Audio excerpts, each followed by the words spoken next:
Another day, another vlog. Welcome back. What is up, you guys? It's your boy Peace. How you guys doing? My mom is in the town, so we've been showing around and having a great time, so I couldn't really film anything recently, but let's just get right into the topic of today's video. Today I wanted to make a video about something that helped me a ton. I mean, this one thing that helped me a ton as a filmmaker, not only for skill but also growth as well. And when I'm talking about growth, is not dedicated to skill. I'm also talking about social media growth as well, and that is the art of filming everything.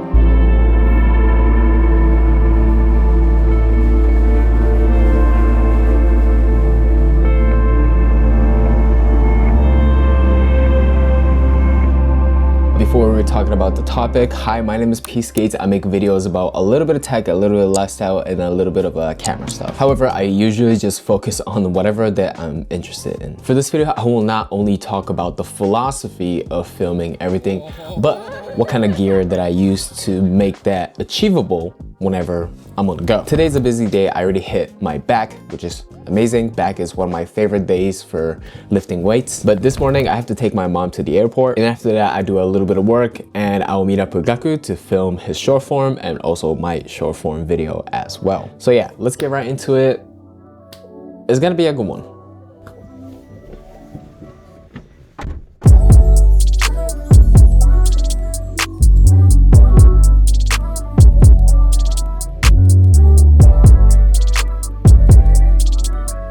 The first sign we see is Hachinichi. Be aware for the bees. Bro, this is insane. Did we enter here last time? No, we didn't. I don't think so. Such a random place, I know, but this is freaking beautiful. So like there's a couple skills that you gain from filming every single day. I mean, I feel like the more practice you have in your shots, the more that you will understand your favorite composition, favorite lighting, favorite angle. I feel like that's like part of composition, but you'll figure out eventually, slowly but very surely. So back in college, I thought I wanted to be a college vlogger, and also I thought that I like artificial lights, setting up lights, doing all kinds of stuff with like smaller lighting equipments, using my desktop monitor lights to light my face up. But the more I film, the more I realize that I love filming outdoors.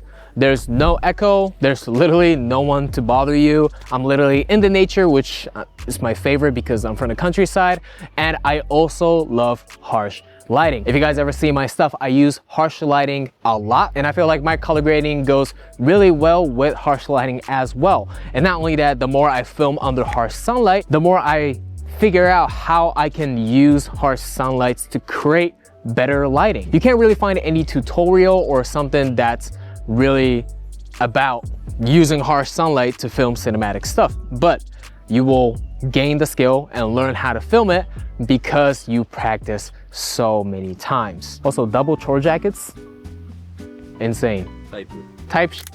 His chore jacket is expensive. You got needless stuff. This is 3,000 yen. What's that one? Really cheap. Uniqlo, GU? No, not GU. That's like Shein? Shimamura. What's the most amount of skill that you gain from filming every day? I think the biggest thing is probably, I think because you get so many reps in, you fail a lot more, and you also realize what you're tired of, and you can't repeat yourself too much. So that forces you to like learn new things a lot more at like a much faster pace than what you would normally do. So because let's say I make 30 reels, style of editing has to change, the topics has to change. That forces me to learn a lot more and do a lot more research. I think that's a positive of doing more. I mean, I talk a lot about like quality through quantity rather than quality greater than quantity. I think it's just hand in hand. You get better because you do more, basically. I also think, especially for vloggers out there, the more you vlog, the better you're gonna be at storytelling. Like as of right now, I wasn't very good vlogger. Still, however, I did a lot of product reviews during college, and I did a lot of tech stuff, and I became really good at making reviews. I feel like review is the strongest thing in my channel, but I'm slowly trying to change that by trying to storytell more so I can become a really good storyteller. If you want to get into groove of filming more, of course, gears are necessary. iPhone is the best filmmaking gear, especially recent ones. It's just insane, but I do think stepping out of your comfort zone and actually learning how to use DSLR and smaller cameras will help you a ton towards the future. I got some recommendations for camera. I highly recommend the one that I'm using frequently, which is the A7C II from Sony. And if you don't want to get into a full frame right off the bat, ZVE10 and ZVE1 for full frame. ZVE10 is the APS-C. Those are amazing camera as well. And if you want to take photos too, Alpha 6000 series such as 6700, 6600s are amazing camera as well. And these days especially, there are so many small cameras that just shoots beautiful images. It doesn't have to be only Sony, but there's so many cameras that you can look into. Fujifilm makes amazing APS-C camera that can shoot beautiful 10-bit log, but I do highly recommend Sony because of the cost to performance ratio is very good, and there are so many E-mount lenses that you can just try it out from different manufacturers, and most of the time the autofocus is good on all the lenses, so I highly recommend Sony.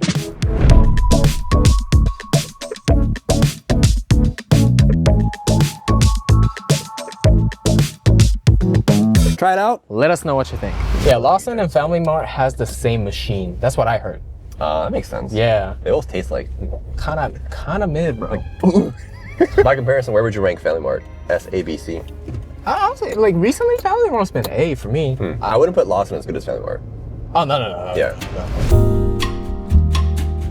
Anyways, for me, if I'm forcing myself to film every day, not only that I need a small camera, but I also need small lenses. Here are my 3 recommendations that I use personally, but there are so many more. This is a new lens from Sony that just came out, but this is the 16mm f1.8G series. I won't say this is truly pancake lens, but it's a very small lens for what it is, a 16mm f1.8 of an aperture. There are other brands that has the same spec as this lens. For a true 16mm on full frame camera with fast aperture of f1.8, this size, you can't really complain. The other one is the 10-18mm f4 OSS. This is a APS-C lens, so you're gonna get vignetting when you pull all the way to 10mm. You kind of have to adjust if you're using a full frame camera. This is a great vlogging lens and it's f4, so you're pretty much always on focus, and it has a stabilization in the lens as well, so your footage will be very smooth. And my last favorite lens is this 24mm f2.8G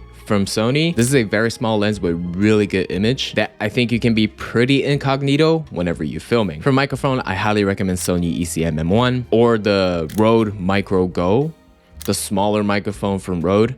I think those are really good as well. And if you don't want to get, or you don't want to spend the money for mirrorless cameras, I highly recommend DJI Osmo Pocket 3. I mean, literally this camera already has gimbal included, and it also shoots beautiful 4K image with flexibility of 10-bit as well. And also the microphone that's built into this camera, it's really good. For me at least, capturing something as frequent as possible builds your skill so much, and you don't necessarily have to post them. And especially nowadays with the social media, with short forms and stuff, whatever you film, it doesn't have to be too polished, and you can do a lot of try and errors and learn from that. The best part about filming every day or filming everything is that you will find out what you like to capture. For me, growing up watching all these amazing video focused creators, although they're amazing at what they create and they have a ton of knowledge of art of filmmaking, at the end of the day, you really don't have to capture a golden hour every single time, or it doesn't have to be a little bit overcast or using like a soft material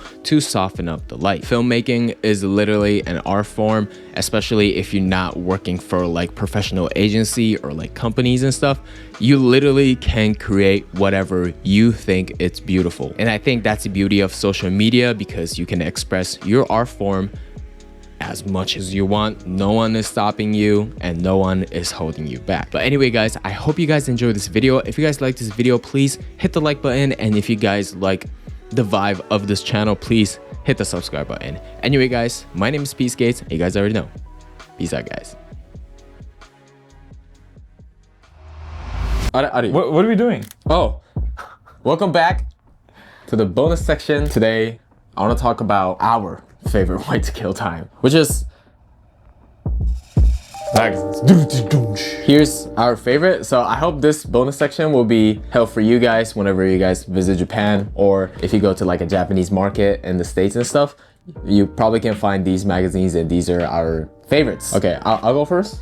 Please. Number 1 is Brutus, and actually Popeye. These are in the same company publishing company called Magazine House, but Brutus is basically focused on lifestyle and a little bit of clothing, a little bit of cars, a little bit of like interior design and stuff. They also have another version called Casa, and that's fully focused on interior, housing, whatever that's like living related, like housing related. Love Casa Brutus. The books are so good. They go into so much detail. There's so much info, inspiration. It's a vibe.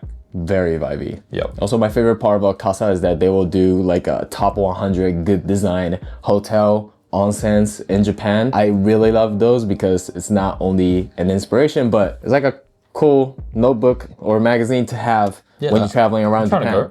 Yeah, exactly. Yeah. Okay, the second one, because I'm talking about Magazine House, I'll talk about Popeye as well. Yeah. Popeye is like a prime Japanese male, I feel like, fashion magazines. Yeah.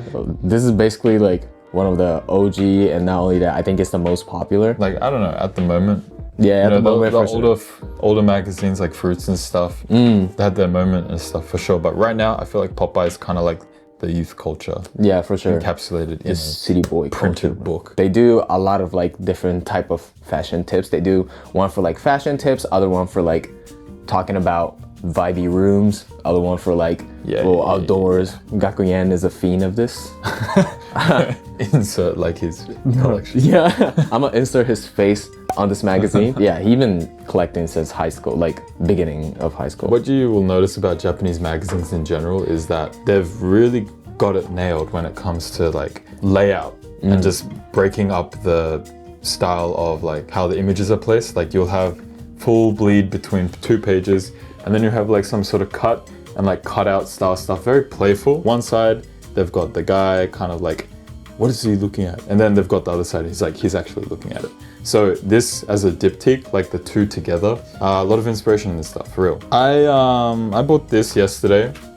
It's premium. So premium is, I guess, also from Magazine House. I guess this one has a different focus, like if you're into more elevated. I feel like these two are more pop, like pop. Yeah, This is more elegant. I want to say so. Yeah. And the last but not least, not the least, is the fudge. Tamaki, my girlfriend, put me on this. She's been collecting fudge since high school as well. But fudge is mainly, it's like a female version of Popeye. It's more focused on European and Scandinavian style rather than going full Japanese like Popeye. Yeah. Popeye is more like Japanese / Americana for sure. vibe going on, but fudge is very European focused, and literally all the models are European as well. But, true, okay. Yeah, I really like female fashion. Female fashion is like super cool. I feel like a lot of guys should read fudge as well. It's very vibey. But yeah, thank you so much. Thank you, Tatsuki, for appearing in my bonus section of my YouTube video. I hope you guys will have an amazing day, and I'll see you guys in my next video. Thank you so much, and goodbye. Peace out.